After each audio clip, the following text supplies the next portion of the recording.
Ó luz do Senhor, que vem sobre a terra, inunda meu ser, permanece em nós.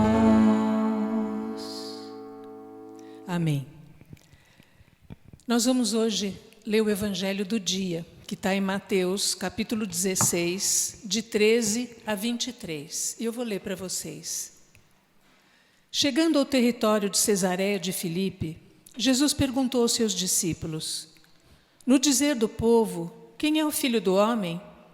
Responderam: uns dizem que é João Batista, outros Elias, outros Jeremias ou um dos profetas. Disse-lhes Jesus: e vós, quem dizeis que eu sou? Simão Pedro respondeu: tu és o Cristo, Filho do Deus vivo. Jesus então lhe disse: feliz és, Simão, filho de Jonas, porque não foi a carne nem o sangue que te revelou isto, mas meu Pai que está nos céus. E eu te declaro, tu és Pedro, e sobre esta pedra edificarei a minha igreja. As portas do inferno não prevalecerão contra ela. Eu te darei as chaves do reino dos céus. Tudo que ligares na terra será ligado nos céus, e tudo que desligares na terra será desligado nos céus. Depois ordenou aos seus discípulos que não dissessem a ninguém que ele era o Cristo. Desde então, Jesus começou a manifestar a seus discípulos que precisava ir a Jerusalém e sofrer muito da parte dos anciãos, dos príncipes, dos sacerdotes e dos escribas. Seria morto e ressuscitaria ao terceiro dia. Pedro, então, começou a interpelá-lo e protestar nesses termos: que Deus não permita isso, Senhor, isso não te acontecerá. Mas Jesus, voltando-se para ele, disse-lhe: afasta-te, Satanás, tu és para mim um escândalo, teus pensamentos não são de Deus, mas dos homens. Estas são as palavras da salvação. Glória a vós, Senhor. Então, para entender bem essa pergunta que Jesus fez aos 12, que faz hoje para nós: e vós, quem dizeis que eu sou? Para entender isso, a gente precisa situar o contexto, porque nenhuma palavra da Bíblia é colocada ali à toa. Toda palavra da Bíblia tem um motivo especial ou um sinal para dar para nós. E diz Mateus que ele fez essa pergunta quando ele chegou a Cesareia de Filipe. Jesus havia feito muitos milagres. Mateus acabara de contar que Jesus tinha caminhado sobre as águas, tinha curado a filha da Cananeia, tinha multiplicado pela segunda vez os pães na Galileia. Então ele parte com esses discípulos para o norte do mar da Galileia e viaja 50 quilômetros a pé com eles para esse lugar. Por que Cesareia de Filipe? É uma região que hoje é conhecida por Bânias. E com certeza ele tinha algo para mostrar para os apóstolos ali e para nós. Ele não iria à toa para um lugar onde era evitado por todos os religiosos judeus. Era uma região pagã. Tinha sido conquistada pelos assírios no tempo do exílio assírio. E os israelitas pertencentes às 10 tribos do norte foram dominadas pelos assírios e se misturaram com aquele povo pagão. Para você imaginar, aquela cidade recebeu o nome para homenagear César Augusto e Herodes Filipe, filho do rei Herodes, que recebeu a cidade de presente do seu pai. E a cidade tinha vários templos dedicados a deuses pagãos. Um era dedicado ao deus Pan, quer dizer Deus bravo, e que daí vem a palavra pânico. Para vocês imaginarem que raio de templo era esse, né? Tinha uma gruta onde era a entrada do templo, que era chamada Porta do Inferno, e lá eles faziam sacrifícios a Baal.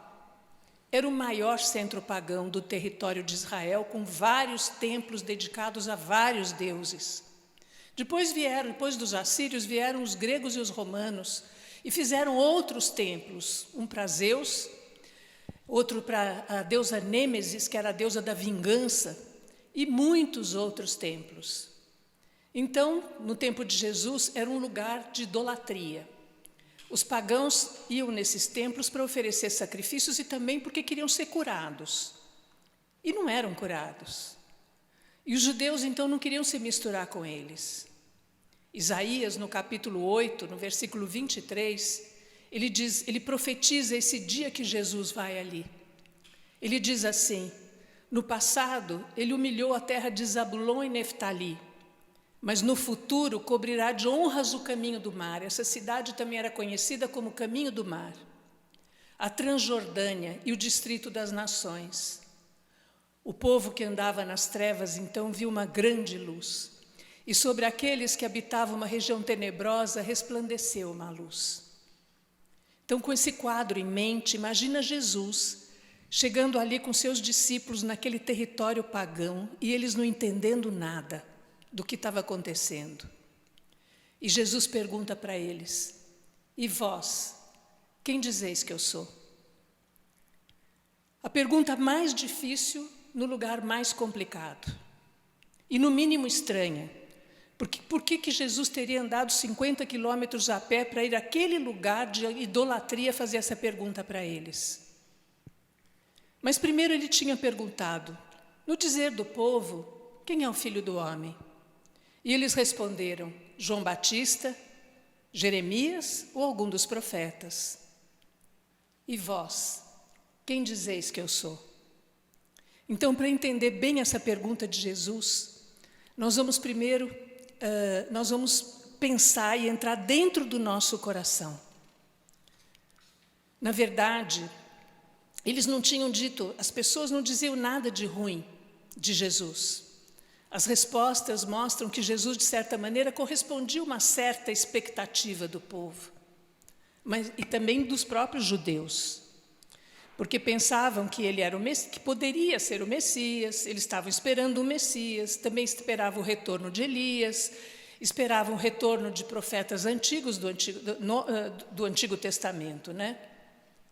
Isso parece que acontece hoje no nosso tempo. O problema é que nós somos tentados a criar um Jesus à nossa imagem e semelhança, conforme os nossos caprichos. Um Jesus cheio de ideologias, um Jesus com uma misericórdia que chega à permissividade, um Jesus só para as horas ruins ou para curar doenças. E isso então não é muito diferente daquele povo que achava de Jesus alguma coisa. Existe um interesse em remodelar Cristo de acordo com o interesse de cada grupo, de cada pessoa. E Cristo então termina por ser tudo e ao mesmo tempo nada. Então Jesus pergunta a eles e pergunta para você hoje, para mim, Maria Teresa: e vós, quem dizeis que eu sou? E a pergunta para cada um de nós é uma pergunta que vai dentro do nosso coração. Faz a gente entrar dentro da gente mesmo, para responder com verdade e não como aquele povo. É a pergunta mais importante e a resposta mais importante que você vai dar na sua vida. Pensa bem nisso, porque veja o que diz Mateus 7. Nem todo aquele que me diz Senhor, Senhor entrará no reino dos céus, mas sim aquele que faz a vontade do meu Pai que está nos céus. Por isso não basta ter uma opinião politicamente correta sobre Jesus, ou dizer coisas bonitas a respeito dele. Nós devemos saber verdadeiramente que ele é Deus. Amar e pregar a verdade, mesmo que incomode muita gente. E aí dá para entender a importância da resposta de Pedro. Tu és o Cristo, o Filho do Deus vivo.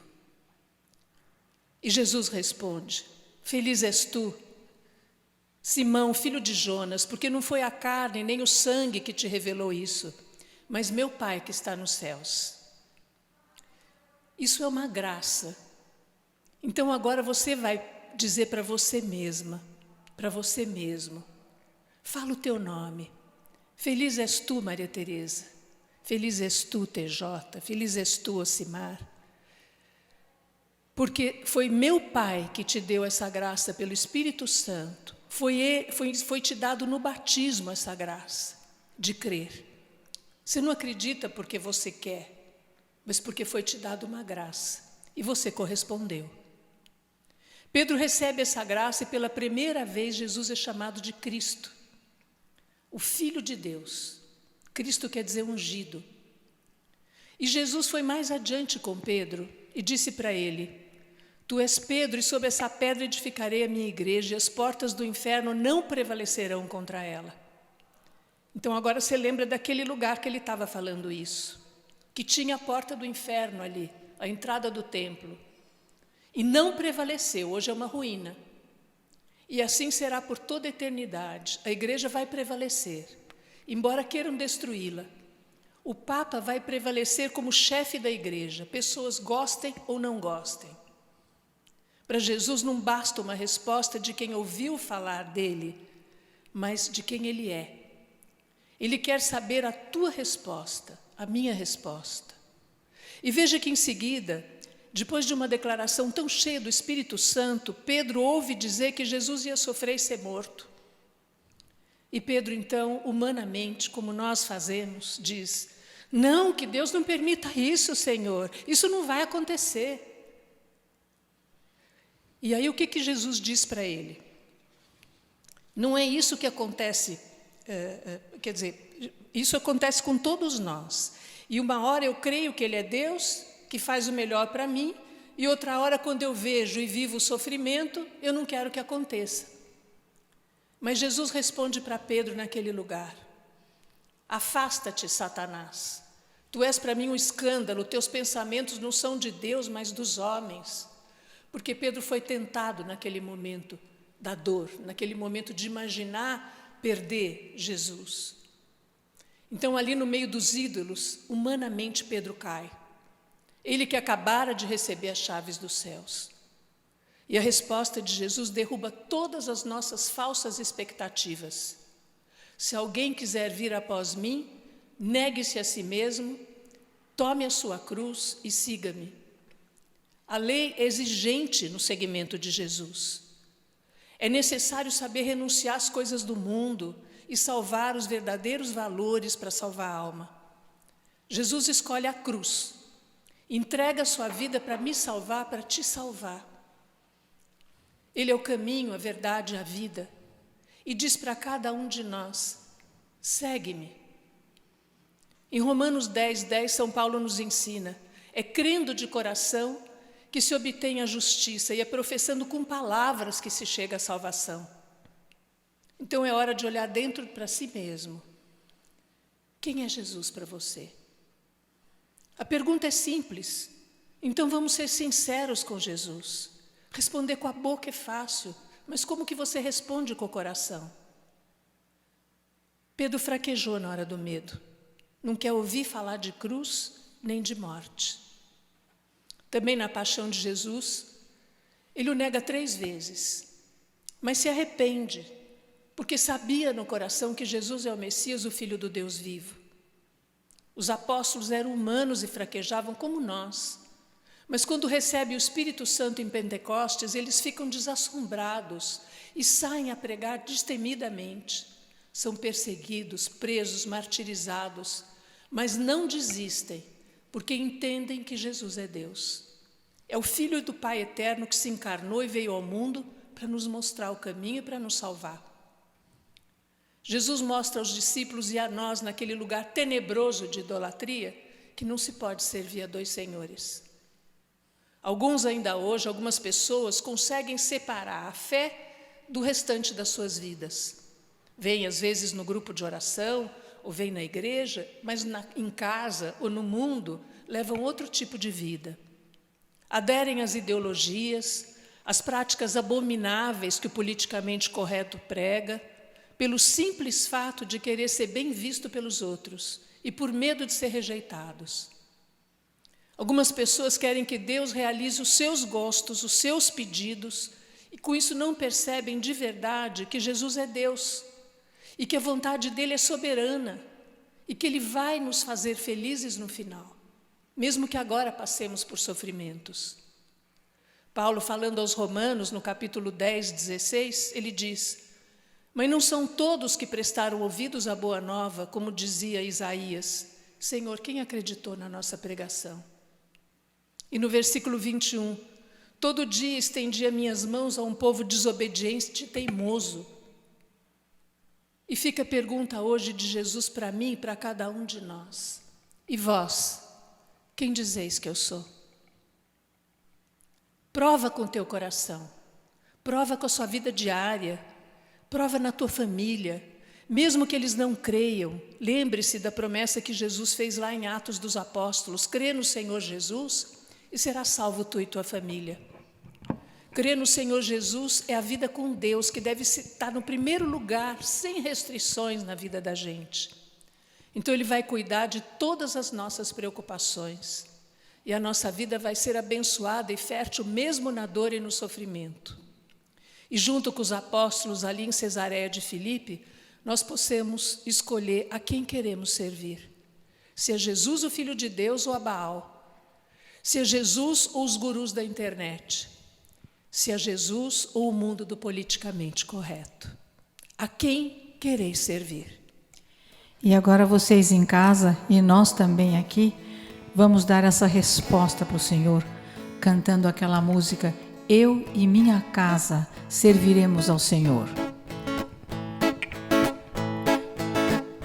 Eu e minha casa serviremos ao Senhor. Eu e minha casa serviremos ao Senhor. Deus não quer nos condenar, quer de nós uma decisão para o nosso bem, para nos salvar. Pergunta hoje então: a quem você quer servir? A quem você quer servir? A quem você quer servir? A quem você quer servir? Eu e minha casa serviremos ao Senhor. E hoje à noite você vai para o seu quarto e ouça essa pergunta para você: e vós, quem dizeis que eu sou? Em oração, responda a Ele. Amém.